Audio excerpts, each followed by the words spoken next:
finished last time, we spoke about the Ksiva Sefer Torah.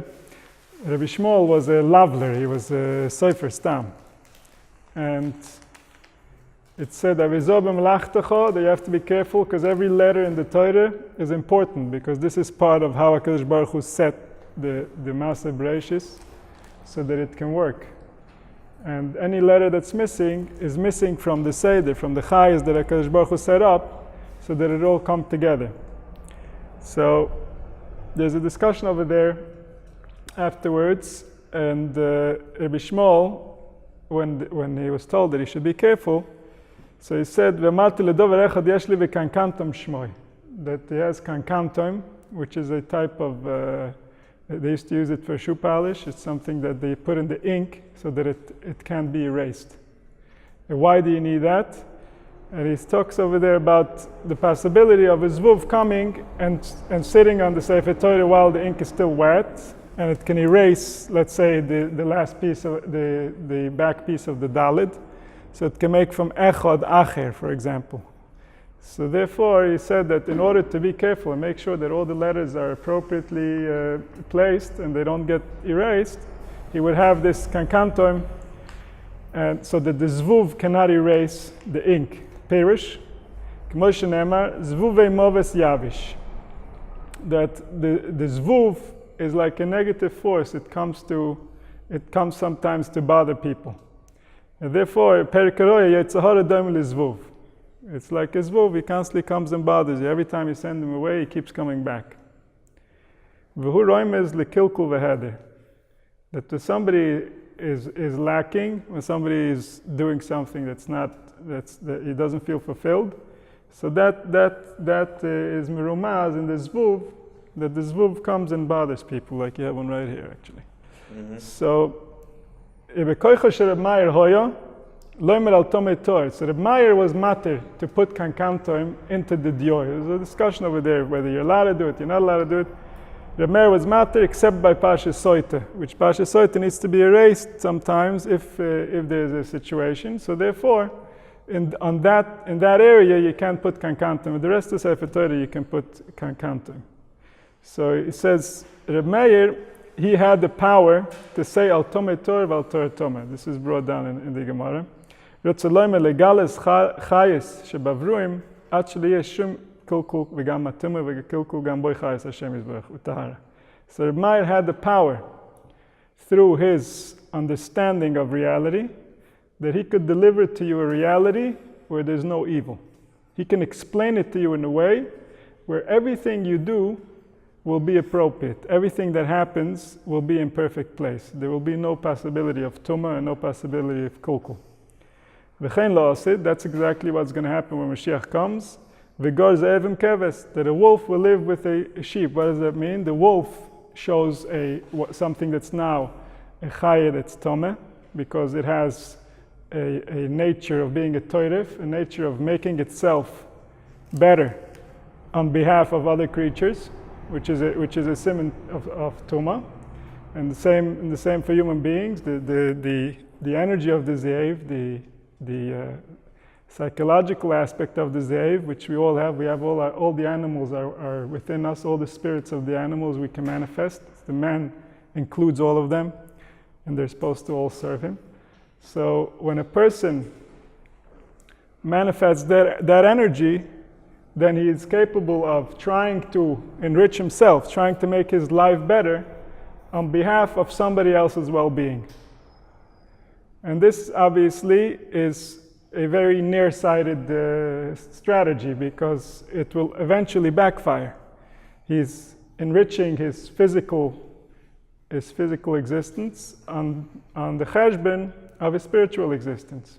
Because spiritually, when somebody takes from somebody else, when somebody demonstrates a midah that's tameh, then he loses his access to the spiritual world. How can he come to HaKadosh Baruch Hu that created all beings and ask him for anything when he himself has caused other people suffering? So therefore, the Ze'ev represents a koyach tomeh that's in the Bria, but Reb Meir had the koyach to be mesaken that even the Tumah shouldn't be anymore bekilkul, and everything should go back to good the way that it was intended before the chet of the Yetzer Das. V'hainu kinyan tov v'ra v'tima v'tahara hima shebor Hashem yizbarach v'kova ken sheyi zeh tov v'yeh mokem mitzis l'ra ligalas l'maras ayin bo l'mazeh hamarer hapirid v'haribui v'heder gilei yichid. So HaKadosh Baruch Hu, he was kaveh that there should be certain things in the bria that you can engage in that are good for you, and there are certain koiches that are not good for you that you have to refrain from. And that's all since the chet Eitz Hadas. The chet of Eitz Hadas Tov v'Ra means that a person could have experience of good and evil. So das, the way that we think about it in the Greek culture that we're used to, means knowledge. But in the Torah, das doesn't mean knowledge. Das means experience. Like we see in the pasuk where it says, "Vayeda Adam escha ve'ishta," that he knew her. Obviously, he didn't know her with knowledge. He already knew who she was. But the idea was being intimate with her, which was experiencing the closeness with her, experiencing her energy, experiencing her being. So that's the koich of das, that a person could experience. And Adam Rishon got involved in the das of Tov v'Ra, meaning that he experienced evil. And once a person experiences something, he brings that koyach, he brings that spiritual energy into manifestation. He gives it power in this world because he pulls in whatever koyachas he wants. That's his bechira, that he can interact with the spiritual beings and bring them into manifestation, make them happen. So by Adam Rishon interacting with evil, interacting with the potential of evil, and bringing it out into manifestation so that he can experience it, now it became a reality that we have to fight against psychologically because it's in us, it's part of us. It came into the human experience from then.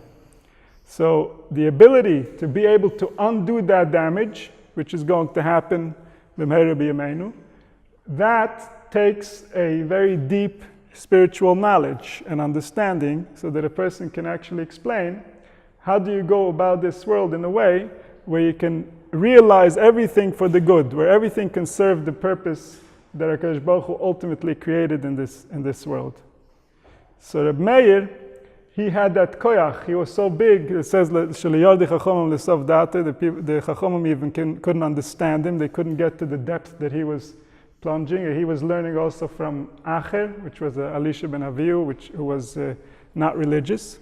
But like the Chazal say, Reb Meir Riman Motza, he found a pomegranate and he ate the fruit and he threw away the peel, meaning he could tell within Acher, within Elisha, from what he was teaching him, he could tell which part is sweet and which part is bitter, which part is something that's bringing him closer to understanding life, reality, himself, and HaKadosh Baruch Hu, and which part is moving him further away. And he could separate between the two. Therefore, he was able to learn from such a person, even though Chazal called him Acher for that reason, because they wanted to blemish his name so that people don't learn from him. So how did it happen? Kasher tztamstem atov begvil v'geder at poito v'y belis pashtis lein kaitz nishar chutz legvul mokem gili hafech. Meaning that HaKadosh Baruch Hu said, "Die." Omar le'elomei die, and he said to the Tov, "Die." This is Tov. Till here goes Tov, and from here on, if you pass this line, then you're moving into difficult areas. You're moving into areas where the consequences are not pleasant, and that's the definition of evil. The definition of evil is that whatever you're interacting with in order to gain something is eventually going to backfire. So as long as something is really good for a human being, then it's good. That's the definition of good. When does it become evil? When it will turn out not to be good for a human being. So Chazal understood the human being so deeply that they could tell you ahead of time that if you do this, it's going to help you, and if you do that, it's not going to help you. Eventually, it's not, even though it might seem to you that right now you're making progress, you're doing something right, like we spoke about before, the person who behaves like a Ze'ev Yitroif, he wants to grab whatever he can because he's disconnected from his spirit. So anybody who has a little seichel can tell him that what you're doing is not going to be to your benefit in the long run. Eventually, this good, this kindness that you've bought into by taking from somebody else or by causing somebody else harm is going to cause you harm. So it's not good. It's not good while he's doing it because it's causing someone harm, and it's not good later because it's causing him harm. So HaKadosh Baruch Hu, he created the gvul, he created a geder. He said, I'm creating good, and the good goes like this. This is how you have to do it in order for it to be good. Aval. Ka'ashi yizbarer emes la'ayin, koil, v'yichzer adav l'kmoy shoy b'shor shoy, at shel nivro olam. So when the time will come, when people will know the truth, when people will recognize what's really happening, they will leave their illusion. So when we leave illusion, there's no room for evil. Evil exists within the illusion. We can only hurt each other within the illusion. A person who has gained access to reality cannot be hurt, because he doesn't buy into the kishuv, he doesn't buy into the whatever the person is trying to hurt him with. He understands that there is a yichud there, meaning that everything that happens, everything that manifests has a cheshbon, and therefore, even if something seems difficult, the good that's going to come out of that difficult is a good deal. It's worth it. Mashenk and somebody who is still in the illusion, when something difficult is happening, he is experiencing that this difficulty is happening to him for no reason, or for not a good enough reason. And therefore he wants to rebel against it, he wants to resist it, he wants to change reality. But a person who lives in reality, he can't be hurt anymore. Not because he won't ever suffer, but even while he's suffering, his essence, his self, his way of perceiving that suffering is in a healthy way, where he knows that eventually it will be good. And that's all while we're still in Golus. But eventually, when we will leave Golus, when everybody will realize the reality together, then suffering will not be possible anymore. There will be no suffering. Because all the suffering that we're creating for ourselves between each other is because we lack understanding of what we're dealing with and how we're supposed to go about it. And when we lack understanding, we try to grab in ways that are not appropriate. And we try to create systems of splitting the wealth, so to speak, that's not necessarily worked out according to the Torah way. And therefore we see derech Hashem tzalecha, you see people who step on other people, and their careers are going well, and they're accumulating wealth, and people might think, how could this happen? This is so not right. And the answer is, in the man-made system, in the man-made economy, this can happen. In HaKadosh Baruch Hu's world, it won't happen. So when HaKadosh Baruch Hu will be Melech al Kol Haaretz, then it won't be possible. It won't be possible that a person gets ahead by being evil. It can only happen while we're in the illusion and we allow this type of behavior to go on. Some of us, even the ones who are suffering, think it's normal, it's okay, this is how life works. It's not normal. It's not right. It doesn't work that way. But people can decide whatever they want. That's the koach of bechira. And these people can be so powerful that even the one suffering is convinced that it's right. But that doesn't make it right. Reality has Kadosh Baruch Hu as its guardian. And Kadosh Baruch Hu is the one who says what's right and what's wrong. And therefore, he says, while we're still in the illusion, there's the ability for people to play around with the rules. But when the illusion will be over, people won't be able to play with the rules. And when people can't play with the rules, there cannot be any evil. Because the rules have been set in motion in a way where it's perfect, where everything comes together to the perfect unity. So that's what he's saying here. Kashi is better emes la'ayin koil v'yichzer adav l'kmoy shoy b'shor shoy at shel nivro olam ha'yichad aburir la'ayin koil v'shakol b'rotzen echad yochad imiyuchad. Everything comes from that single will, which is the single will to be kind to man, lehetiv, ki darke shel tov lehetiv, which is what caused the manifestation to start in the first place. Then, there's nothing that could separate. There's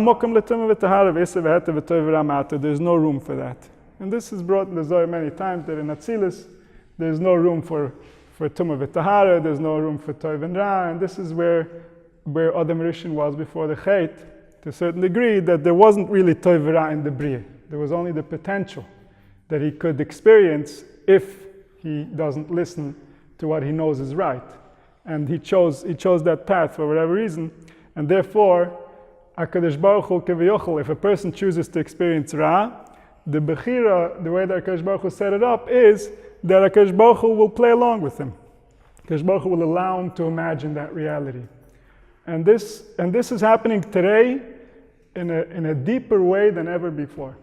Because always, since the Chet, there was Hester. Right? HaKadosh Baruch Hu was master himself, like we see by Adam Rishon himself, right after the Chet, that he went and he was hiding from HaKadosh Baruch Hu. Keviyuchel, how can you hide from HaKadosh Baruch Hu?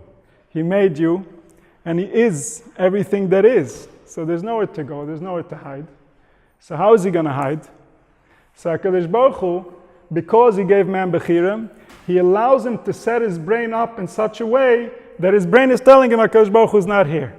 So that's his experience. So that's what he knows. That's what he's going through. Because HaKadosh Baruch Hu is allowing him to do that. He's giving him the power to do that. And that's called the Hester.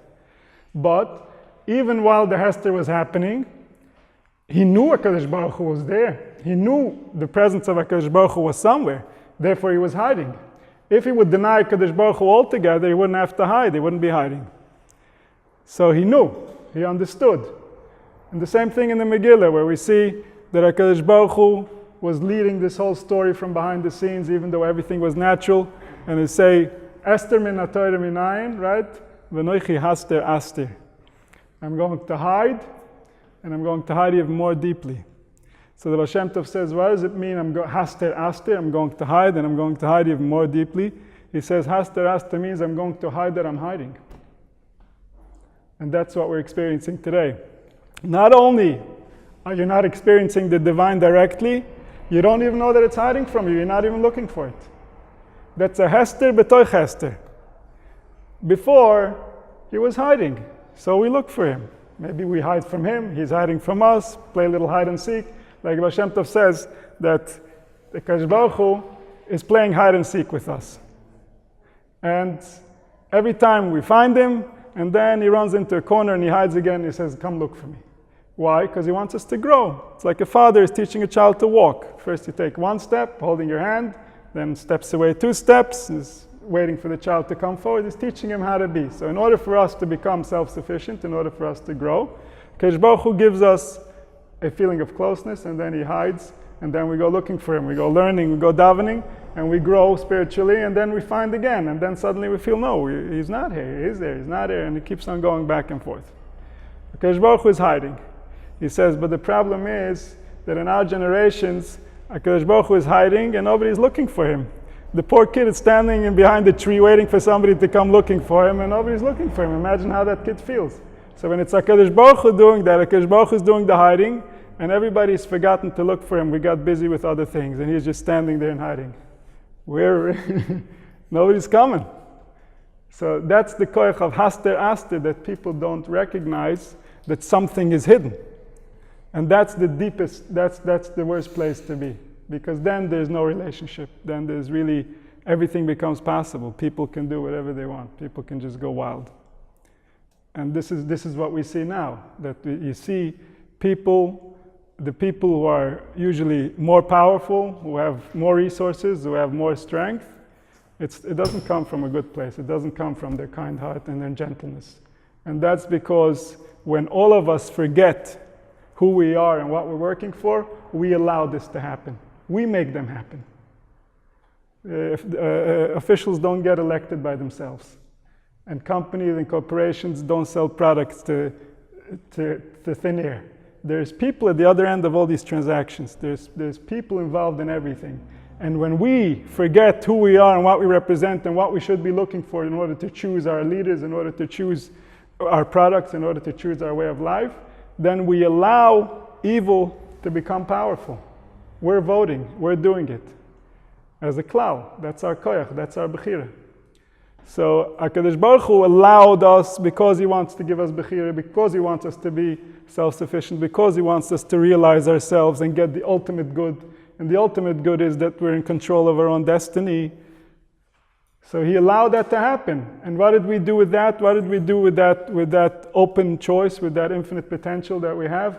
We completely misunderstood it. We went into a place where we don't even know that there's something better that's hiding from us. And that's where pain can become very severe. That's when people can really feel like life is too tough. Like how can HaKadosh Baruch Hu be like this? HaKadosh Baruch Hu is the one that sets the platform. Hashemayim Shemaim Lashem. He set everything in motion. V'oretz nasan livnei Adam. When you see injustice in the world, don't look to Hashem. Look to the people. Look to the people who are causing this, and look to the people who are allowing it to happen. Where are they? Why aren't they speaking up? Because they've been brainwashed, because they don't understand themselves. They don't know what they're doing. They don't know what they stand for. They don't know what's good for them.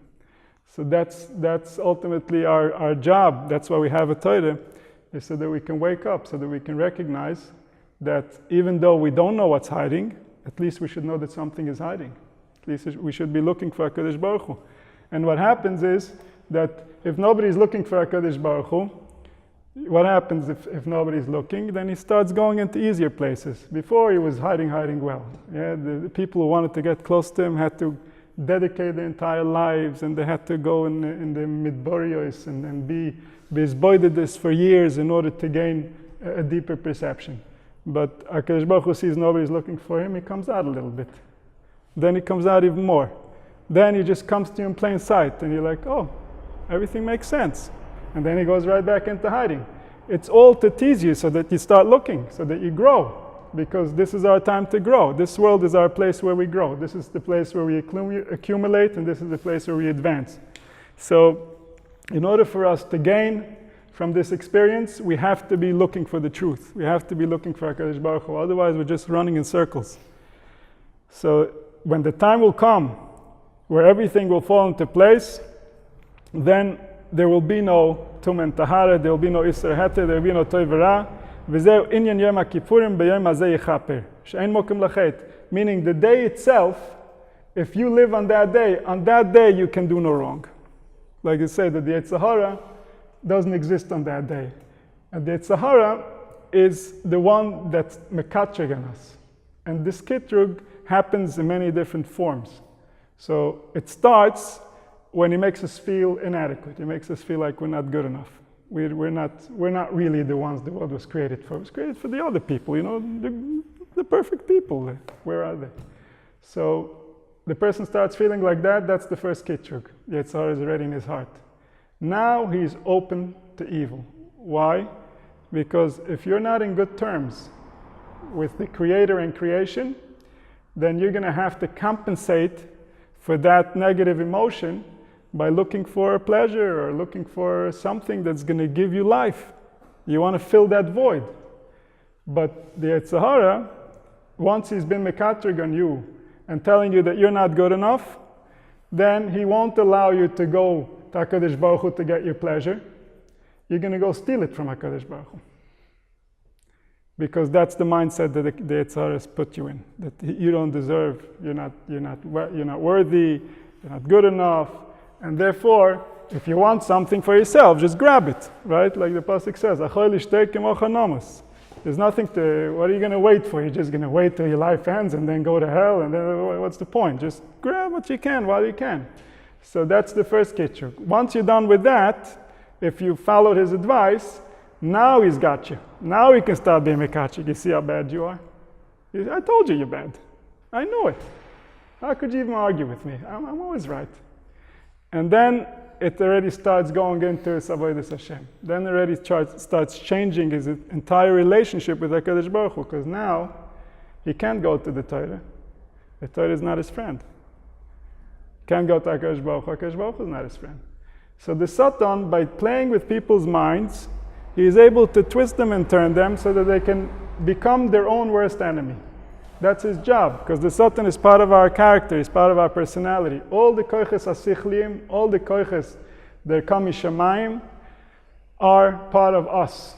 They play out every single day in our minds, in our emotions, in our feelings, and then they come out into our actions, and into our interactions, into our words. So it all starts with the sichliim, with the koiches asichliim, which are the psychological forces inside of us that cause us to do what we do, the ones that animate us to be who we are. Those koiches, those forces, some of them are good and some of them are not so good. And every single evil force, going to Chazal, every single thought that you have that's not your friend was created by a human being. It's created by an individual. Kadosh Baruch Hu didn't create any negative forces. But an individual, by misinterpreting life, he created negative forces in this world. And therefore, we know that all the different Rishonim that lived, especially in the beginning of humanity, where after Adam Rishon, and in the time of the Avos, when people were much more deeply involved in their spiritual reality, when they were actually manifesting on a much deeper level, those Rishonim caused that we should have negative experiences all the way up until this day. Like we know, the ultimate redemption is going to be when we're going to be Moiche Zecher Amolek Mitachas Hashemayim, Timcha Zecher Amolek Mitachas Hashemayim Lo Tishkach. What does that mean? It's not talking about individuals outside of you. That will happen automatically when we're right within. But the Amalek is within. The Amalek is a force within us, because Amalek represented that force while it was alive. And this has been carrying over from generation to generation all the way till today. And how does this take place? So we have to be mizbain a little bit in our own behavior. What's the source of our behavior? How do we decide how to behave? And the answer to that is that consciousness is a mirror. Most of us have never decided anything on our own. Everything that we have decided was based on things we've heard or read or saw, and then we take that information and we play with it. We make different combinations. But the original material, we're mirroring somebody else, because when a child is born, he has no idea who he is or what he is or why he is. So how's he going to know? He's going to look at his mother, he's going to look at his father, he's going to look at his teacher, he's going to look at his friends. And the consciousness is built in such a way that we mirror each other. What we see, we mirror. And we think that that's what we are. But that's not who we are. We're the mirror. We're not the one we're not what's playing out in the mirror. So now when these people lived, when Esav lived, for example, his behavior was mirrored by people around him. His behavior was also ingrained in his lineage, in his children, in his grandchildren. Now, his behavior has been mirroring in society until this very day. Still hasn't stopped. So when you have a thought that's origined from that mirroring, that has some shaykhs to that mirroring, it means that you're giving koyach to the Sorah Shel Esav. You're giving koyach to that type of behavior that Esav represents. Or you're giving koyach to that type of behavior Amalek represents. Or you're giving koyach to that type of behavior Yishmael represents. So within us, we have a collection of behaviors that have been accumulated for thousands of years. And they've been mirroring off people generation after generation after generation. And therefore, it's our job today, if we want to have a decent life, if we want to live in this reality that he's talking about, where the yichud comes together and a person has no inclination to do evil whatsoever, we have to be able to eliminate those mind patterns, to eliminate those behavior patterns from our being, from our consciousness. And if we will all do that, then that nation, that people will have no koyach in the physical world. Because everything starts in the spiritual. Everything manifests from the spiritual. So by us overcoming another nation spiritually, we will also overcome them physically. And this is how Klal Yisrael behaved the whole time that they had Nevi'im. Because Nevi'im were always able to tell them which type of behavior and which people are they incorporating into themselves. And therefore, it's going to cause harm. It's going to cause Klal Yisrael not to represent Yisrael. What we want to do is we want to represent Yaakov Avinu. We want to represent his behavior. We want to mirror only what he has to sell. And that's why we're called Yisrael. That's why we're called Am Yisrael and Bnei Yisrael, because we represent that energy in this world. But today, our behavior, the behavior of Am Yisrael, reflects behaviors and thought patterns and ideas that the origin of those ideas was in Edom and in Yishmael. That's why we're in Golas Edom and Yishmael. We're not in Golas Edom and Yishmael because physically they're stronger than us. We're in Golas Edom and Yishmael because we have incorporated their behavior and their thought patterns into our own behaviors. And when we do that, because we're so powerful, because HaKadosh Baruch Hu gave us the world, right? It says, Lo'olam yirshu oretz, neitzer matoy masa yoda lispor, that HaKadosh Baruch Hu is so proud of this nation, that they're going to be the ultimate nation that's going to know how to behave in this world, and it's going to represent the original intention of creation. Therefore, when Klal Yisrael gives koyach to other nations, behaves with behaviors that originate from other nations, like Edom and Yishmael, we cause those nations to have power in the physical world. So in order to get out of a golus, we don't have to fight physically. We have to fight spiritually. It's an avodah shebelev. We have to overcome what those people represent. We have to overcome any difficulties that we have within ourselves that were caused by those nations, by their behavior, by incorporating their behavior into our lives. And then if we do that, then automatically we go out of that galus. The galus gets taken care of by itself. And that's the ikar avodah that we have, to purify ourselves so that we don't have these different behaviors within our society. And why is that so important? Because all these behaviors are based on a philosophy that the world was not created perfect. And our philosophy is that the world was created perfect. So when we, who are supposed to represent perfection, incorporate behaviors that originate from people who think, let's grab whatever we can while we can, then we lose our perfection. We don't represent that perfection anymore. And therefore, those nations gain power, because if you're speaking their language, they're much stronger than you. If the goal is to grab and take whatever you can, they can do that better than us. But if the goal is to surrender to reality and receive from HaKadosh Baruch Hu the way that He intended to give, then we're the most powerful nation on earth. Because we have the ability to surrender in that way. We have the ability to recognize that truth, because that's our entire tradition. That's what Avraham, Yitzchak, and Yaakov were busy with. When Avraham came along and he saw how people were behaving, he was so appalled that he said to the creator of the universe, I want to represent something different. I want to represent the truth. And this is why we are here today. Because Avraham Avinu, Zera Avraham Mehavi, that Avraham Avinu loved HaKadosh Baruch Hu so much that he gave up anything that he had, any personal cheshbonis that he had in this world, and he only had one cheshbon. How can I please the original will of HaKadosh Baruch Hu the way that He created life? And therefore, he was zoiche that all the perfection that's going to come into this world is going to be through his children. Ki yedativ lemana she'yitzav ezbonav. I know his heart. What's his heart? That he wants to teach his children differently. He wants to represent in this world something else. So when we follow what our Ovis wanted to represent, we're the most powerful nation on earth. When we follow what other nations represent, we're the weakest nation on earth. And every nation, when they go out of their comfort zone, when they go out of their nature, when they try to emulate somebody else, when they try to copy somebody else, they lose their power.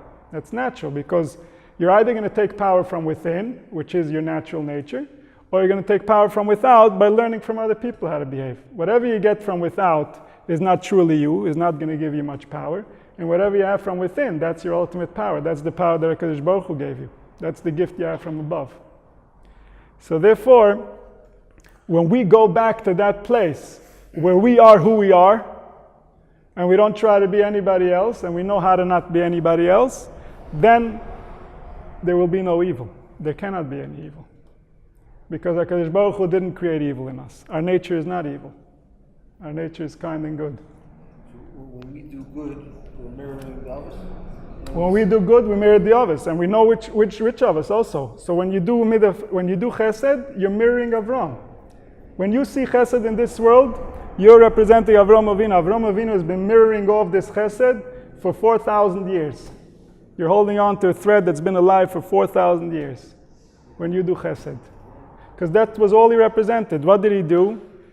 He would stand on the roads to look for people, strange people. He wasn't looking for Jews. There were no Jews. He was looking for anybody. Who can I be kind to? Really that simple. The three Malochim, they came dressed up as Arabs. He didn't have a problem with that. All he wanted to do was feed them, help them, make them feel better, and make them recognize that life is not a mistake. There's actual cheshbon here. You can make it work for you. So when somebody taps into that reality, he is Avram Avinu in this generation. There's no separation. In that moment, he is Avram Avinu. Like the Zohar says. The Zohar says, if you think that the people of today are any less important than the others, then you're sadly mistaken. Today's people are just as important as Avraham, Yitzchak, and Yaakov. There's no difference. Klal Yisrael today is Avraham, Yitzchak, and Yaakov. In fact, Avraham, Yitzchak, and Yaakov care more about what happens today to Klal Yisrael than they cared about what happened in their personal lives. Because this is their legacy. This is all they worked for. They gave over everything that they had in order to make this possible. So when we argue with each other, when we destroy their vision, we're offending them on a personal level. It's not a theoretical idea, it's an actual fact. And we will see this fact as soon as we leave our bodies. We will know. Avram represents the midah of Chesed HaKadosh Baruch Hu. Somebody who didn't have a relationship with that, he offended Avram Avinu. It's his grandfather. His grandfather gave his life so that he can know the truth, and he didn't care. So these are the realities that people had to dig out of nowhere. Avram Avinu didn't have who to copy. He didn't copy anybody. He was the original source of chesed in this world. Before him, there was nobody like that. From Adam Rishon till Avram, there was nobody like that. There were tzaddikim. There was Noach. But Noach was not chesed like Avram. Noach had his own way. Noach ish tzaddik tumah v'deroisav. Esa lekim isalech Noach. He went with nature. Wherever it takes me, I go. What does it say about Avram? Yisalech Avram lifnei alekim. He didn't go with nature. He went ahead. I know what you want, and I'm going to make it happen for you. A very different mentality. And that's the koach of Klal Yisrael, that we can manifest from our own drive, from our own energy, because that's what HaKadosh Baruch Hu wants. This world runs on us. It doesn't run on him. He made the rules, but he doesn't run it. He lets us run it. When HaKadosh Baruch Hu created Adam, he said to Adam, just like I'm king upstairs, you're king downstairs. And all the animals and all the malachim, everybody was serving Adam, not HaKadosh Baruch Hu. Because Adam represented HaKadosh Baruch Hu. He was created b'tzelem Elokim. So later on, when things got complicated, Adam himself didn't serve Adam. Not only the animals ran away, even Adam himself forgot who he's working for. And that's the power of Golus. That's why people can be in such a deep illusion that they don't know that something is hiding here. It doesn't even make any sense. It can't be like this. It cannot be. It cannot be. If HaKadosh Baruch Hu is good, he wouldn't make it this way. The only reason it's this way is because we're making it this way. Because we're not smart enough to understand that there's a system, there's a way. Learn it, study it, understand it. It's not your enemy. It's not here to punish you. And those people represent only punishment in Judaism. They represent Adam. That's exactly what we're talking about. That is Esav. Christianity is all based on Christianity, right? That human pleasure is ugly. Chas v'sholem. So all that is because we've bought into ideas that are completely foreign to us. And this is what it means to be in Golus Adam, that we see religion, that we see reality from the lens of the Christians, Chas v'sholem, or the lens of the Muslims. And we don't understand, no, this is not us. We don't represent this. We represent something else completely, something perfect, something divine. A human being by us is at the top of the pyramid. There's nothing higher. You want to respect HaKadosh Baruch Hu? Respect people. Really that simple. People, b'tzelem Elokim, that's what he wants you to do. To respect the human beings that he created. That's why you were created and that's why they were created. And when we will learn how to do that, and when we will represent our own heritage and our own destiny, then life will change. And we don't have to be a big genius to understand that. It's very simple to understand. Life will change. Who's causing us all our problems, all our confusions? People, other people, and more people. It's not life. Life is perfect. Life works. But when we don't do it right, when we don't think it right, when we don't understand it right, we cause deterioration in our relationships, deterioration in our own emotions and feelings, deterioration in our health, deterioration in our parnasa, deterioration in everything. Because we don't want to share. Everybody's grabbing for themselves. Where did they learn to grab for themselves? Not from Avraham Avinu. So therefore, when we come to the right place, when we understand what needs to be understood, life will change. There's no two ways about it. Because this is what it was created for. This is the way it works. This is how it was designed. And the one who designed it knows how to design. You don't have to be a big genius to recognize that either.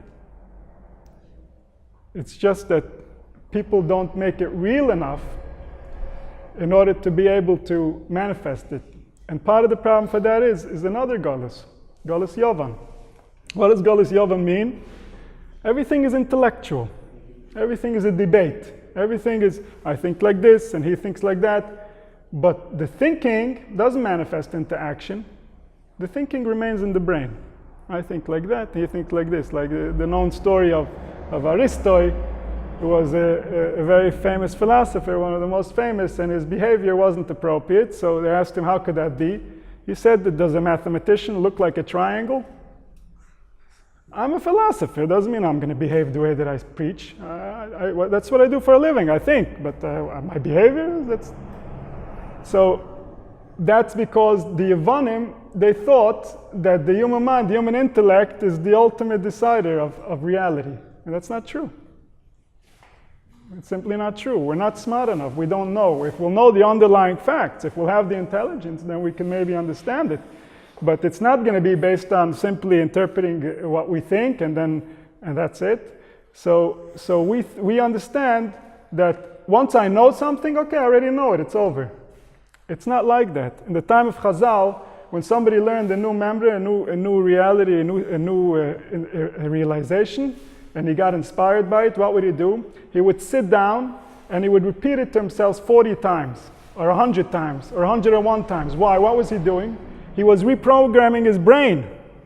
He wants to change his behavior. It's not about knowing. Who cares what you know? How do you behave? What do you do? Who are you? What do you represent? What's the experience that you're causing the people around you to have? That's real. But the Yevani, he thinks that if he already knows, it's over. What are you even talking to me for? You think I don't know what you're saying? You think I can't understand it myself? It's not enough to understand it. There's programming involved. You know, if somebody spent 30 years with a certain type of behavior, do you think hearing it once is going to change him? He has to hear it over and over and over and over and over and over again. So all the different synapses of the brain and all the different neurons, everybody knows that there's a new chief in town. We're behaving differently now. So only then does it become real. Only then does it become something that's going to affect lives. Knowledge is a good start, but it's not going to take you there. The lave, the human heart, is the one that the origin of manifestation. And if the human heart's not in the right place, all the knowledge in the world cannot save him.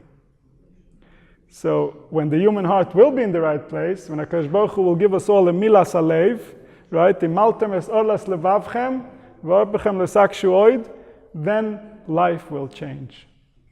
Not just the knowledge, the experience, the actual manifestation, the actual reality. Ad kedei kach, that nobody will ever want to go back to the way we think today. Ever.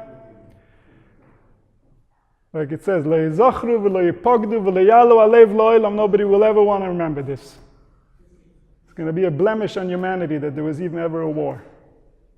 People will not understand. Like, what were they thinking? How stupid can you be? You're killing each other over what? You're killing the human beings?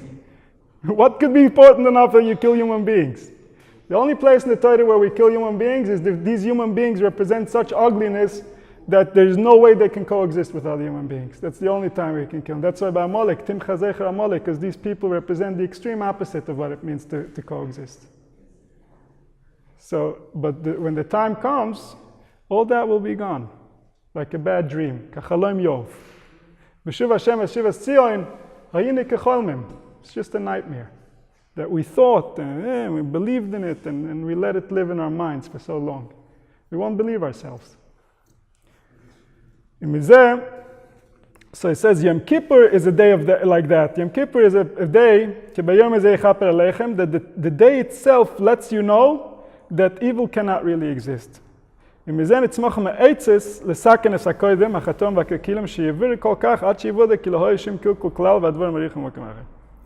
saying it's not enough that we're going to have good going forward, but we're even going to understand how all this ugliness caused the good that came after it.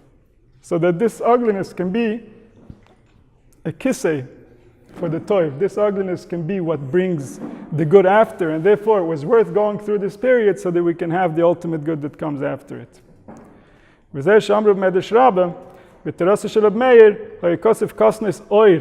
the aleph, not kosnas oir, with the ayin. Kosnas oir with the ayin is when a person sees a human being, he sees an animal. It's just a flesh. He sees a skin. Kosnas oir with the aleph means that he sees the divine, he sees light. He doesn't see a human being as a piece of flesh. He sees a human being as a divine light, as HaKadosh Baruch Hu's manifestation in this world. That